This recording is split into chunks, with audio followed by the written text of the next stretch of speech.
Selamat pagi Bapak Ibu yang kekasih di dalam Tuhan Yesus Kristus.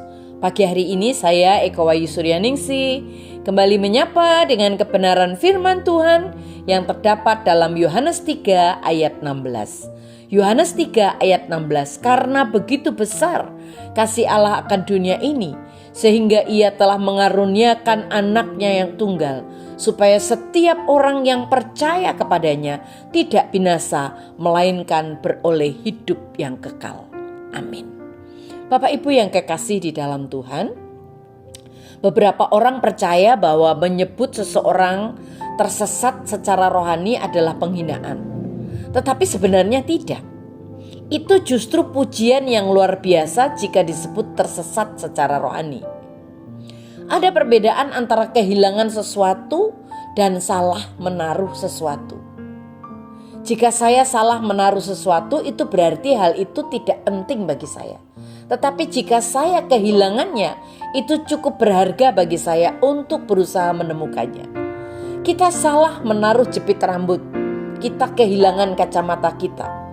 Itu dua hal yang sangat berbeda, menentukan kualitas dari barang yang kita gunakan.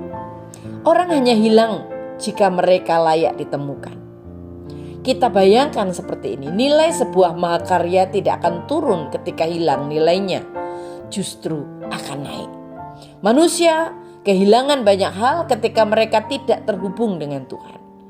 Ketika kita terputus dari Tuhan, kita kehilangan arah, kita kehilangan potensi, kita kehilangan sukacita, dan kita juga pasti kehilangan rumah masa depan kita di surga.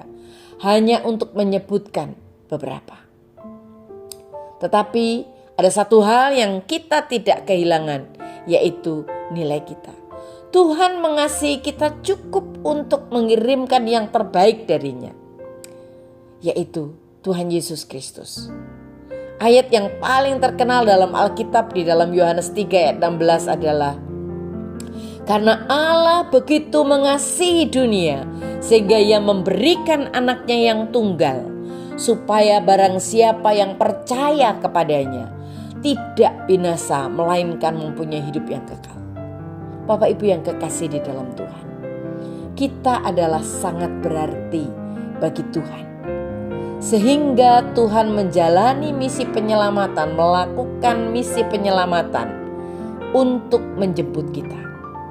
Ia datang ke dunia ini sebagai bayi kecil agar suatu hari nanti ia dapat mati di kayu salib, kayu untuk dosa kita. Tuhan Yesus datang ke bumi karena kita membutuhkannya.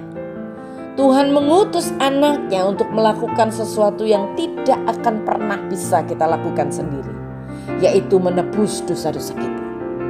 Jika kita tidak membutuhkannya, Tuhan tidak akan melakukannya. Dosa-dosa kita telah membuat hubungan kita dengan Tuhan menjadi mustahil. Dan itu sangat mustahil kita melakukan sendiri untuk memulihkannya. Itulah sebabnya mengapa Tuhan Yesus datang ke bumi, yaitu untuk menyelamatkan kita dari semua kesalahan yang telah kita lakukan, sehingga kita dapat diampuni dan dipulihkan ke dalam hubungan yang benar dengan Tuhan. Mengapa Tuhan rela melepaskan hak istimewa ilahinya, hak istimewa keilahiannya, kemuliaan dan kehormatannya, bahkan juga semua kemuliaan surga dia tinggalkan untuk menyelamatkan kita. Karena dia mengasihi kita, dia mengasihi kita lebih dari apa yang pernah kita pahami. Mencoba untuk memahami kasih Tuhan adalah ibarat seperti seekor semut yang mencoba memahami internet. Semut tidak memiliki kapasitas untuk itu, dan kita tidak memiliki kapasitas sepenuhnya untuk memahami kasih Tuhan. Tetapi kita tidak perlu memahami kasih Tuhan. Kita hanya perlu menerimanya dan percaya bahwa kita sangat berharga di mata Tuhan semesta alam yang telah memberikan yang terbaik untuk kita. Amin. Mari kita berdoa. Tuhan Yesus, kami mengucap syukur buat firman-Mu hari ini. Kami percaya Tuhan memberkati kami. Dalam nama Tuhan Yesus kami berdoa. Haleluya. Amin.